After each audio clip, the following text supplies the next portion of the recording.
La République démocratique du Congo a cessé d'être une périphérie des relations internationales. Elle y occupe à nouveau une place centrale, reconnue et écoutée. Nous n'emploierons cette position ni pour humilier qui que ce soit, ni pour alimenter d'autres conflits, mais pour défendre ce qui est le plus cher, notre souveraineté, notre intégrité territoriale, la dignité de notre peuple et notre vocation à être un pays solution pour l'Afrique et pour le monde. Merci beaucoup, madame. Ce qui m'a attiré et qui a attiré presque tout le peuple congolais, c'est que le chef de l'État a commencé d'abord par dire que c'est un discours de vérité et de redevabilité. De vérité, pourquoi? Parce qu'il faut dire aux Congolais la vérité. Parce qu'il y a des mauvaises langues, il y a des mauvaises bouches, des mauvaises langues, des Congolais de mauvaise foi aussi, qui veulent désorienter le peuple congolais. Alors le chef a dit, c'est un discours de vérité. Un discours de vérité, pourquoi? Parce qu'il a presque ramassé tous les secteurs. Mes très chers compatriotes, loin d'être une parenthèse dans notre histoire récente, l'année 2025 aura vu l'Est de notre pays plonger dans l'une des périodes les plus sombres de ces dernières décennies. Dès les premiers mois, la coalition AFC M23, bénéficiant du soutien direct de l'armée rwandaise, a déclenché une nouvelle offensive d'envergure, s'emparant notamment de Goma et de Bukavu et étendant son emprise de terreur sur de vastes portions des provinces du Nord et du Sud Kivu.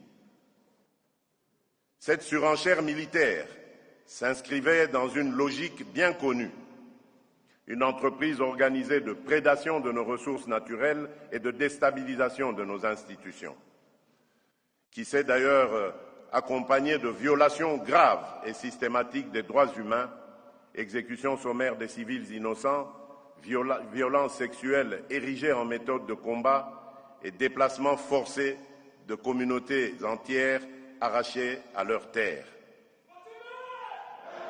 Les avancées. Quand Félix Tshisekedi a pris le pouvoir, il avait promis au peuple congolais, il avait tout un programme. Il a presque tout balayé. Et il a interpellé à chaque Congolais. Ce n'est pas l'affaire de Tshisekedi.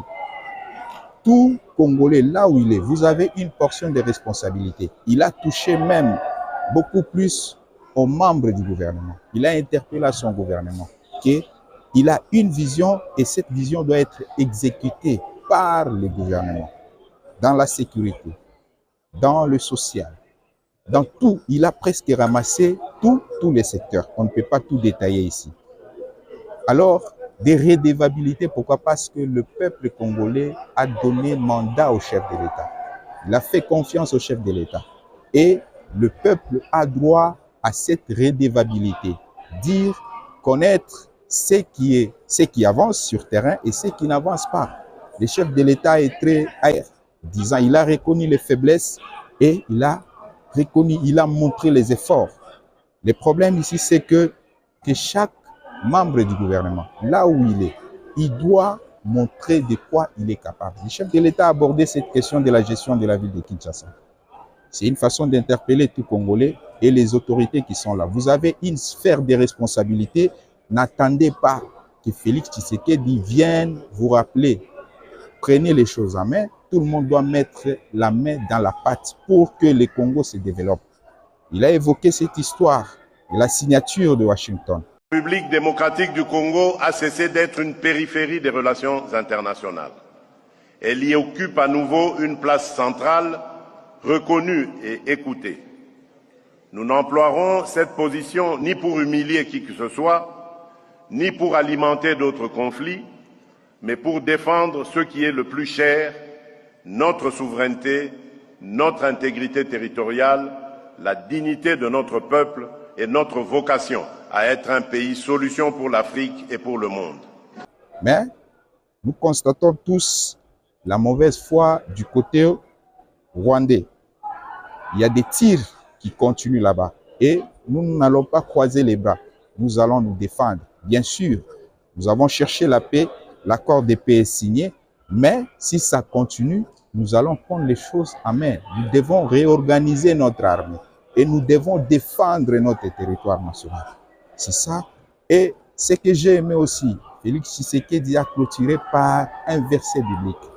Je disais, je voudrais pour conclure adresser cette prière à toute la nation congolaise.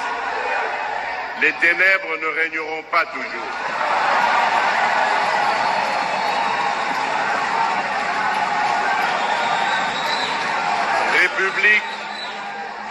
République démocratique du Congo, lève-toi et sois éclairé car la lumière arrive.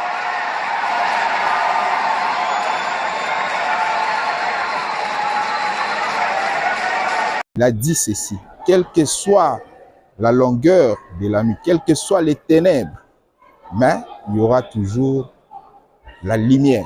C'est-à-dire que le peuple congolais ne désespère pas. Nous allons retrouver, d'ailleurs c'est déjà retrouvé, nous sommes en processus de revenir sur les rails. Il a arraché le Congo là où il était, là où le Congo était mal vendu par les régimes passés, par ceux-là qui ne veulent pas le développement de la République démocratique du Congo. Que tout Congolais mette la main dans la pâte pour que le Congo se développe. C'est ce qui est très important. Merci beaucoup. Merci.